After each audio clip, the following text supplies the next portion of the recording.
حفظه الله تعالی را بر اساس এবার আর কান্না নয়, বলিষ্ঠ কণ্ঠেই নতুন সর্বোচ্চ নেতার নাম ঘোষণা করলেন সংবাদ উপস্থাপক। একের পর এক হামলা আর ট্রাম্পের হুমকির পরোয়া না করেই সর্বোচ্চ নেতার দায়িত্ব গ্রহণ করলেন খামেনি পুত্র মোস্তফা খামেনি। কোটি কোটি শিয়া মুসলমানের প্রতিনিধিত্ব করতে যাওয়া এই নেতার পক্ষে রায় দিয়েছে ইরানের বিশেষজ্ঞ পরিষদের ৮০ জন নেতা। নবনির্বাচিত নেতার প্রতি আনুগত্য প্রকাশ করেছে বিপ্লবী গার্ড কর্পস ও সশস্ত্র বাহিনী, যদিও এতে নাখোশ ট্রাম্প। আগামীর অগ্রগতির ভিত্তি আনোয়ার ইস্পাত, স্ট্রংগেস্ট স্টিল সিন্স 1978। ইরানের সর্বোচ্চ ধর্মীয় নেতা হিসেবে মোস্তফা খামেনিকে নির্বাচিত করার খবর প্রকাশের পর তেল আবিবের আকাশে যেন আলোর বৃষ্টি। একের পর এক ইরানি ক্ষেপণাস্ত্র ধেয়ে আসছে ইসরায়েলি রাজধানীর দিকে। ভয়ে ও আতঙ্কে দিক বিদিক ছোটাছুটি করছেন তেল আবিববাসী। আয়রন ডোম বা ডেভিড স্লিং এর মতো প্রতিরক্ষা ব্যবস্থাও যেন সামলে উঠতে পারছে না এলোপাথারিভাবে আসা ইরানি ক্ষেপণাস্ত্রের ধাক্কা।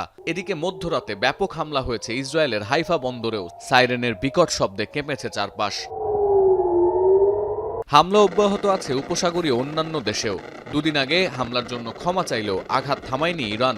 এদিন সায়বার তেল ক্ষেত্র লক্ষ্য করে ছোড়া ড্রোন প্রতিহতের দাবি করেছে সৌদি আরব। রিয়াদ মার্কিন দূতাবাসে জরুরি সেবায় নিয়োজিতরা ছাড়া বাকি কর্মীদের পরিবারসহ দেশ ত্যাগের নির্দেশ দিয়েছে যুক্তরাষ্ট্র।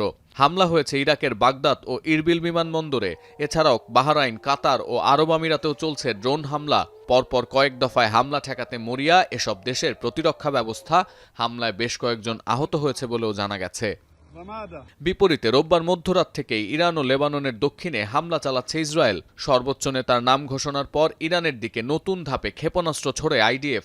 মোস্তফা খামেনির সামরিক কার্যালয়ের সম্ভাব্য প্রধানকেও হত্যার দাবি করছে ইসরায়েল। আর বৈরুতে দফায় দফায় হামলার পাশাপাশি লেবাননের দক্ষিণে সেনা উপস্থিতি আরও বাড়ানো হয়েছে।